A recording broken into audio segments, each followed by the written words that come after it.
The Dallas Stars played their worst game of the postseason so far, and now their first round series against the Calgary Flames is tied at 2 apiece. And on today's episode, we will talk about last night's game and what went wrong for this Dallas team. Talk about all their bad habits that came resurfacing in this matchup. We'll talk about it all on today's episode of Locked On Stars.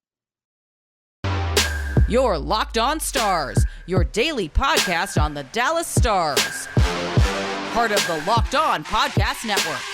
Your team every day.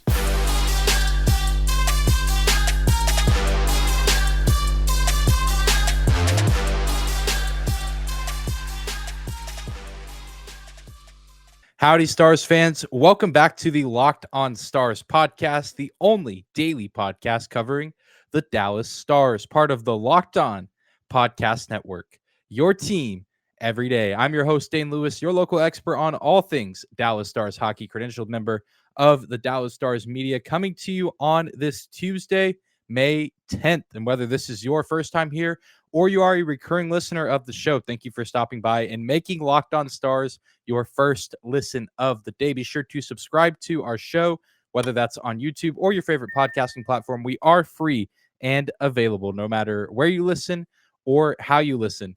Thank you again for stopping by today's episode. And we have a lot to talk about and a lot to unpack with last night's disaster of a game for this Dallas Stars team. Absolutely worn out by the Calgary Flames pretty much from start to finish. I know going into this game, lots on the line as far as momentum goes. I mean, a win for Dallas would have almost sealed their fate and would have sealed potentially Calgary's fate for the rest of the series. I mean, obviously a 3-1 series deficit isn't impossible to come back from, but you take a lead like that, especially as an underdog team, and if you're the team that's the higher seed and you only have one win and 3 losses to a team that is in theory inferior to you, I don't like your chances. But Calgary answered the call tonight, and they tied the series up behind a really good Jacob Markstrom performance and some pretty solid forechecking and offensive play, and just a pretty all-around solid performance from them. While on the Dallas Stars sense of things, it was quite the opposite. And it all really just boils down to, like I said, kind of to open, the Stars being worn out from playing a lot of defense. I mean, the Stars essentially just let the Calgary Flames have their way offensively throughout the entirety of this game. There were way too many stretches where Calgary was just in their offensive zone for a long period of time. And, that's demoralizing and tiring for defenders and guys that are out there on the ice just in that moment initially. But it happened more than once. And so that continues to happen all 3 periods throughout the entire game. That takes a toll on every individual guy. And you could just see that take its toll on players as the game went on, just because Calgary had way too easy of a time managing the puck, getting it where they wanted to. They weren't really in a hurry. And Dallas didn't really seem to be in a hurry either, which was pretty frustrating to watch. Just really no sense of urgency on defense. Jake Oettinger deserves so much better because all things considered, he did pretty well for a guy that had to face 54 shots on goal against Jake Oettinger in this game. And I mean, the splits for that were just ridiculous throughout the game. Calgary led shots on goal 19-8 in the first, 20-14 in the second, and then in the third it was a little closer, 15-13, but still 19 shots on goal in the first period is absolutely insane. I think Jacob Markstrom faced like 16 shots on goal or something like that in game 1 throughout the entirety of the game. And, Jake Oettinger faced 3 more than that in 1 period, while the Stars only able to muster 8 shots on goal of their own. I mean, performances like that are just not going to cut it. And of course, you look at the inefficiency on offense, a lot of that has to do with the fatigue and tiredness of the guys from having to play too much defense. That kind of stuff affects them, and that kind of stuff carries over, not just on one side of the ice, but it affects the entirety of the game. It affects you in all 3 areas, in the defensive zone, neutral zone, and offensive zone. We've seen too many moments like these from the Stars so far this season, and it just felt like a matter of time before we were due to see a performance like this in these playoffs. I feel like Dallas had done a relatively good job through the first 3 games of this series of really not letting some of their bad habits fully flesh themselves out. That's not to say that they played 3 perfect games, as they still made mistakes in games 1 through 3. But I think the mistakes manifested themselves to a much stronger degree in game 4, and really came back to bite the Stars, and Calgary was able to take advantage. And you could maybe argue that that's happened in some of the Dallas wins, vice versa, that some of Calgary's weaknesses were flexing a little too much in those games, and Dallas took advantage and was able to get the win. Dallas just not able to get any momentum or any traction in the offensive zone, which is already tough enough for them to do anyways, because they're just not necessarily a very good offensive team.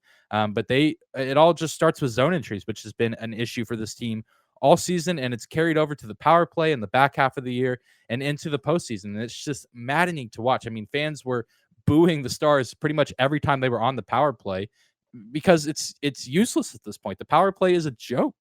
At this point, I could not tell you the last time I was excited to see the Stars go on the man advantage. It's just another 2 minutes of the game that goes by where nothing happens. Occasionally, the other team gets a goal. Occasionally, the other team gets a shorthanded goal. And Calgary had their fair share of looks at some shorthanded goals in this game. They didn't get any of them, but didn't matter too much because they scored in some other areas of the game. And so it's just so frustrating to watch. And it's something that absolutely has to be addressed in the offseason, whether that's a coaching personnel change. Something has to happen because, and I don't know what happened in the middle of the season.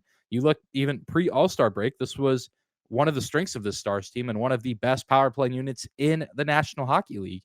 And it just flipped a switch and has not been the same ever since the All-Star break. And for the life of me, I wish I could figure out what it was. The only logical thing I can look at is just an inability to enter the zone effectively and get set up. I mean, that's really part of it. The Stars spend over half the time on their power plays, chasing the puck down in their defensive zone and having to try to re-enter until the play gets broken up and they have to go chase it again. Just rinse and repeat for 2 minutes straight is what we're seeing at this point. And so the fatigue, just too much for the Stars in this game to handle.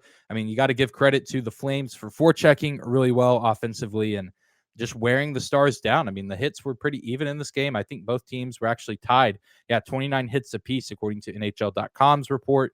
So, I mean, I think there was a little bit of physicality from both these teams that probably wore each other out, but then the Flames just did a better job of being the aggressor in their offensive zone, and the Stars just refused to do so early on, and it stuck with them throughout the rest of the game. I mean, it just made them look worse as a team and made them look worse on an individual level as the game went on, as they continued to get worn down by this Calgary Flames relentless offensive attack. But we are going to continue to talk about this game and what went wrong for the Stars and what they need to improve going forward in this series that has now turned into a best of 3 series, all coming up after we take a quick break.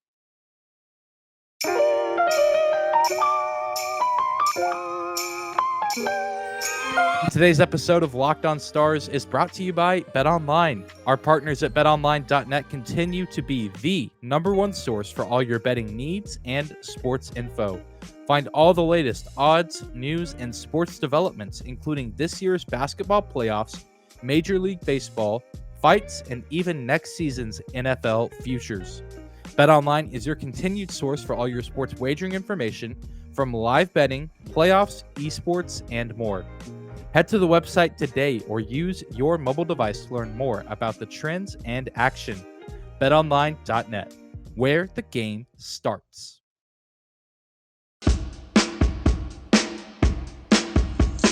And we're jumping back into today's episode of Locked On Stars. This is your host, Dane Lewis, here at Dane_Lewis. You can follow me there. You can also follow our show on Twitter as well, at Locked On Stars. Thank you guys again for tuning in and for making our show your first listen of the day, for tuning in to Locked On Stars all throughout this playoff run. It's been so much fun to cover this team all season into the postseason. And I know we've had several people either on social media or in the YouTube comment section say that they found the show here in the postseason. So thank you guys for checking out the show and for tuning in. We're glad to have you and hope that you'll stick around for the rest of this playoff run and beyond, because we're going to keep cranking out episodes even in the off season. But let's continue talking about game 4 and what went wrong for the Stars, and maybe try to throw in a little bit of perspective, for this team. I think the Stars, as weird as it sounds to say, I mean, you look at the first 3 games of this series, I think they range from, hey, not bad, that's game 1, to pretty darn good. That's game 2 and 3, because the Stars won those games and did so in a pretty effective manner. But even game one, I mean, they only lost by a score of 1-0 and had some pretty good scoring opportunities. And each goalie has now recorded a shutout. And so, I mean, that's just kind of that series where you have maybe the two best goaltenders in the NHL at this moment in time. And they're just going head to head at one another. So, but again, as weird as this sounds, I kind of interrupted myself, I guess.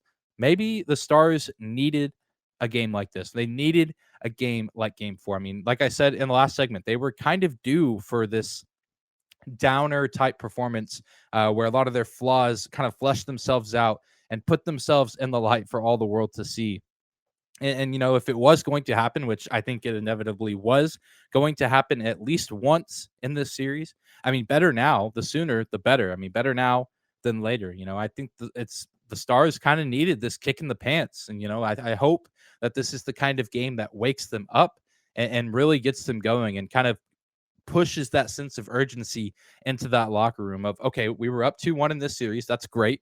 We played three pretty good games, two relatively great games, you know, to take a 2-1 series lead. And maybe the Stars got a little too confident after that. Obviously, you know, we've been talking about this underdog mentality, about how really it seems like everyone in the hockey community outside of the city of Dallas has written this team off of like, oh, well, they're just happy to be here. I mean, they got in because Vegas collapsed, or they got in because and they're playing Calgary because Nashville collapsed against the Coyotes, you know.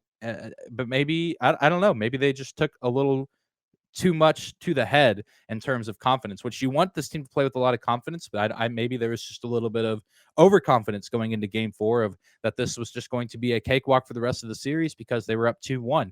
But obviously, Calgary's going to have some edge as well because this is a team that kind of came out of nowhere in the second half of the season and is primed and ready to make a potential Stanley Cup run. So they're not just going to roll over and die in this series. And I think maybe the Stars just kind of underestimated them a little bit here in game four. And, you know, I think all things considered, this could end up being a blessing in disguise if the Stars are able to come back and end up winning at least two of these next three games to eventually claim the series. And, you know, you look back to early in the season, I think this was like between Halloween and Thanksgiving. Or maybe right around Thanksgiving, the Dallas Stars went to Minnesota and got clobbered. It was like 7-2. I mean, they just got absolutely destroyed from start to finish by the Minnesota Wild. It was one of the worst games of the season. And I remember watching every bit of it on my couch at my apartment and being miserable throughout the entire game. And just, again, not one of the worst games to have to watch this season. Maybe some of you remember it as well. And, you know, I think that last night's game felt similar to that. It just in a sense of how I felt kind of after the game and as the game was drawing to a close. Obviously, the score not quite the same. 4-1 and 7-2 are very different scores, but just kind of the collective grouping of things that happened in this game four, I think, just kind of piled on one another and made this feel like a pretty demoralizing loss. I mean, you had some questionable calls from the referee. I some of you may have saw it on Twitter, and if not, you can of course go check it out on my page. You can find that in the description, or if you're watching on YouTube, you can see my Twitter handle on the screen.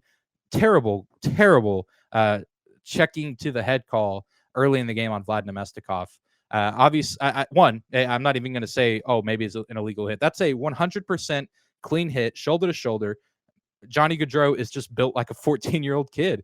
So, of course, it looks a lot worse than it probably is, but he's a grown man. He plays professional hockey. He's been hit before. His head is going to move like that whenever he gets hit, but that is 100% a clean hit. Absolutely ridiculous call. Also a ridiculous call later in the game. John Klingberg plays really good defense on a Gaudreau breakaway at the goal. It gets called for hooking, and the Flames end up getting a goal off a penalty shot. You know, heaven forbid that anything bad happened to Johnny Gaudreau, because apparently he's, you know, a golden child of the NHL now. So heaven forbid he takes a big hit from a guy. It's Vlad Nemestikov. I mean, he's only like 6 feet tall. He's not that much bigger than Johnny Gaudreau. That was just a great hit from him. And then, you know, heaven forbid John Klingberg actually do his job and play good defense. He gets called for hooking there. So bad referee calls, a lack of offense, lack of power play efficiency, an overwhelmed goalie. I mean, Jake Oettinger has been fantastic this series, but you face 54 shots on net. A few of them are likely going to trickle through. And, you know, that's kind of a recipe for disaster and kind of a recipe for feeling pretty bad as Stars fans, pretty bitter taste in our mouths after that game four. But went on to win 7 straight games.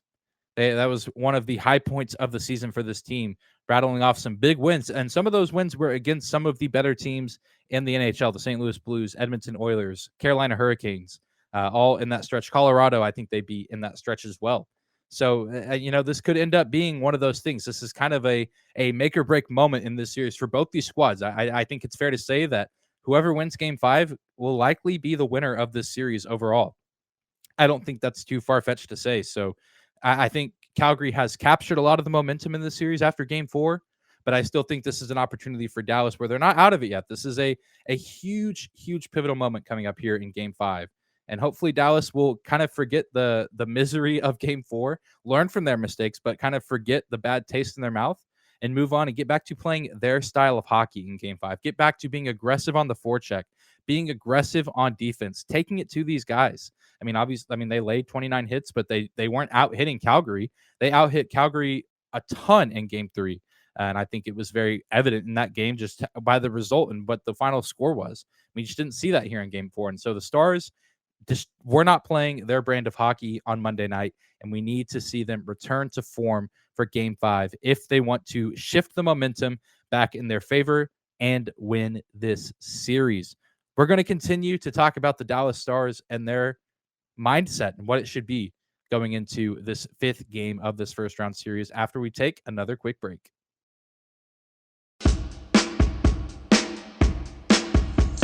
Closing out today's episode of Locked on Stars. Thank you again for making us your first listen of the day.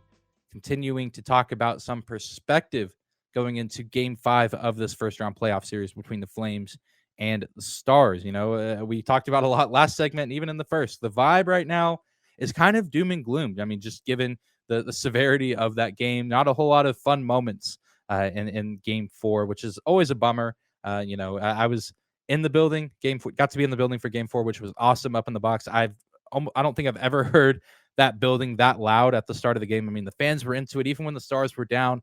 The fans were trying to will this team to victory. It was an awesome environment, but of course, always, unfortunate to lose by multiple goals in your own building. So pretty sad vibe. But I mean, I think even for myself, I'm guilty of this as well, feeling kind of doom and gloom. We have to remember this series is tied. It's not like, Dallas was down 2-1 in this series. Now they're down 3-1. I mean, they were up 2-1 going into this game. They lost, and now it's tied. So, it still can go either way. And, that makes what I talked about last segment even more important. The severity and importance of game 5 cannot be overstated. And, anything can happen. I mean, this is the Stanley Cup playoffs where some wild things have already taken place. I mean, I don't think anyone could have predicted the Washington Capitals hanging as close as they have with Florida. That's not to say that Washington isn't a good team, but I mean, Florida won the President's Trophy this season. And obviously, I know that there's kind of the stigma there of the President's Trophy curse, what have you. But still, I don't think people were expecting. No, I certainly wasn't expecting the Capitals to hang this tough. I mean, they take a tough overtime loss in game 4 of their series. But I mean, weird stuff like that has been happening in this series.